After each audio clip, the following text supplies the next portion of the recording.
San Diego is a beautiful city located in Southern California. When doing a Google search about San Diego, one will see pictures, videos, and articles regarding popular tourist attractions such as SeaWorld, Legoland, an array of gorgeous beaches, and the San Diego Zoo. Each year, the city sees about 331.8 million visitors. What a quick Google search may not yield are the ways in which climate change affects this city. San Diego is considered to be in a Mediterranean climate. This is typically characterized by beaches, inland mountains, and areas of desert in geography. As far as the weather is concerned, San Diego has mild variations in temperature throughout the seasons. On average, San Diego has cooler summers and warmer winters in comparison to other climates. It is known to see high winds that blow in from the western desert regions. The city has a rainy season from November to March and is followed by a dry season. As climate change has worsened, the dry season has lengthened significantly.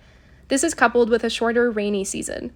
However, despite there being less occurrence of rain, the individual storms have become much heavier. This is a combination that has been shown to cause more frequent and severe droughts and overall water deficits across the landscape. Due to these droughts and high winds in the area, San Diego has been the victim of many wildfires in the past.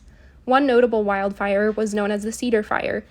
Started by a lost hunter who started a small fire in order to signal where he was, the wildfire began to rapidly blanket the surrounding areas.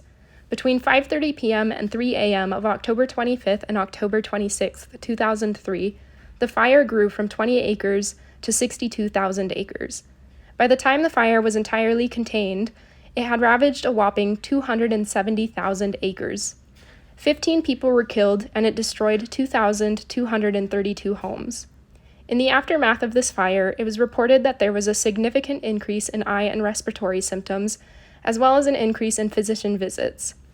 Among the conditions seen, 15 of the region's hospitals reported an increase in patients with bronchitis, asthma, and emphysema correlated with the smoke emitted by the Cedar Fire.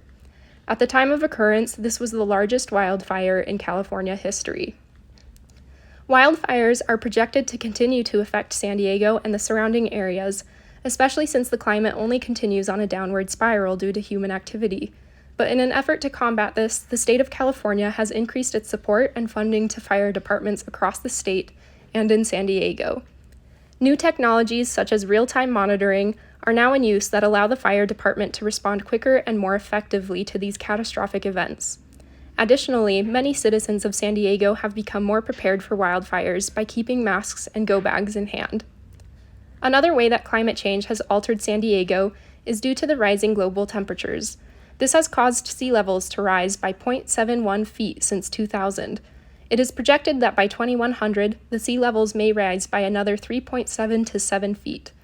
Already, coastal regions have seen an increase in the erosion of beaches. Since these beaches serve as a barrier between the land and the Pacific Ocean, San Diego is projected to experience an increase in flooding.